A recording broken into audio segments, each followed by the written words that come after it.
So we are about to start the Eco Tote bag. I have the smaller needles here and the beautiful organic cotton. So we are only needing to cast on 4 stitches to start with. You can do that any way you choose. I'm going to do the long tail cast on. The important thing is to leave a long tail, about 30 centimeters, because we stitch up the bottom of the bag in one area. You'll understand that further on. So we need that long tail.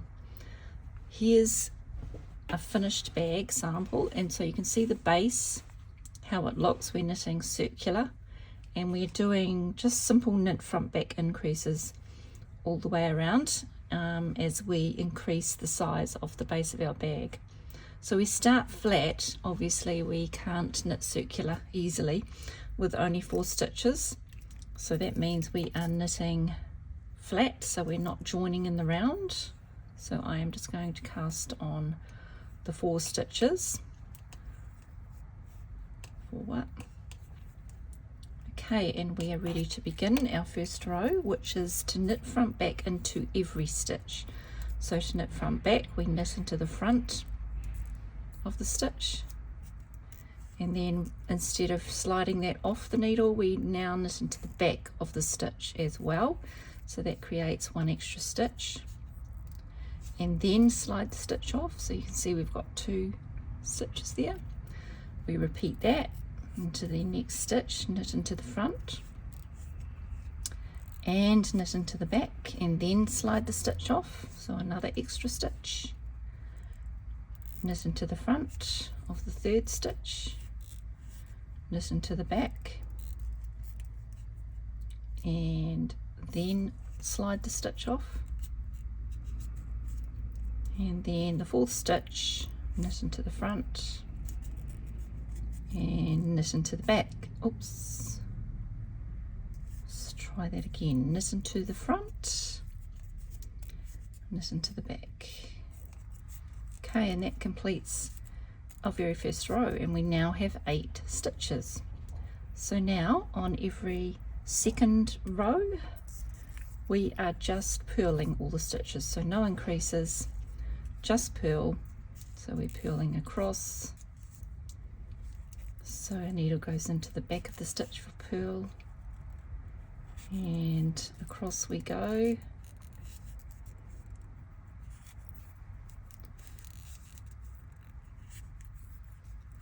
And then the 3rd row is once again knitting front back into every stitch. So we will end up with 16 stitches. So the first 4 rows are more increases than the rest of the base rows. So knit front back again, knit into the front, knit into the back, and continue that on every stitch for row 3. And then row 4 we are placing markers for the rest of the increase rows, so you will understand. Did I increase that? I don't think I did. Let's undo that. So you will understand why that is once we do our next increase row. So I will come back in a moment. Okay, row 5, this is where we place our stitch markers. So we are placing a stitch marker after every second stitch, and we're purling on a row 4, not row 5. Just slide one on, purl 2 more,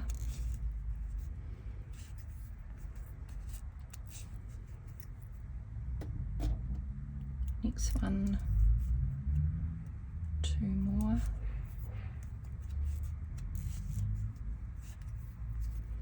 and so we're just repeating that across row 4. Okay, so I have finished row 4 and I have placed 7 stitch markers, so every 2 stitches I've got a stitch marker, And now we're on row 5, and you will understand why that is. So I am knitting front back, so an increase on the first stitch. Oops, let's try that again. Okay, knit front back, knit 1, slip marker, knit front back, knit 1, slip marker. So I'm repeating that across the row.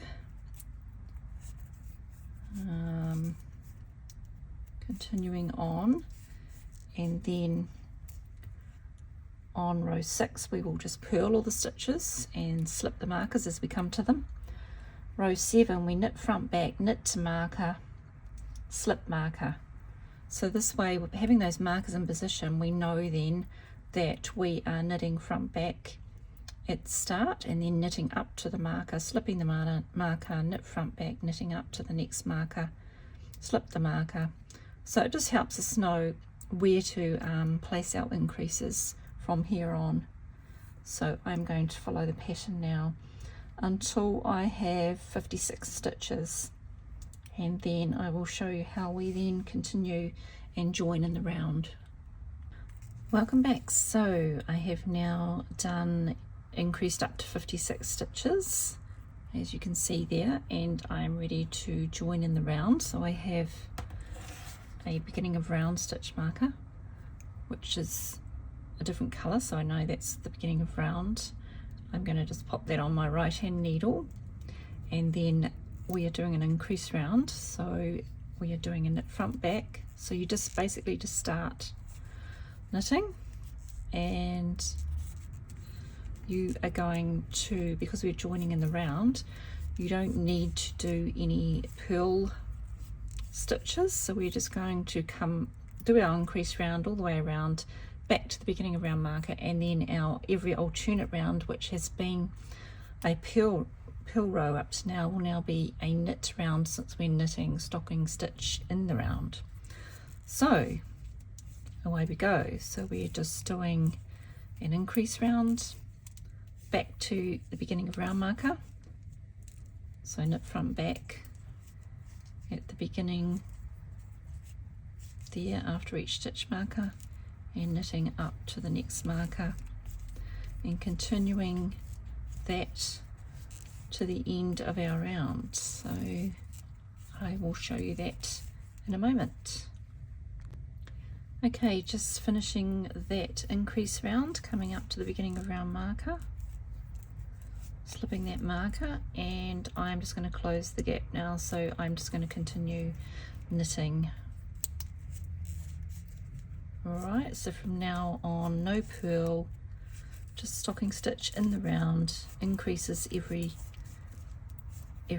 other round, and then up to 120 stitches, and then that gap that we've created there we will stitch up whenever you want, at the end or halfway through, with the tail that we kept a little bit longer at the beginning.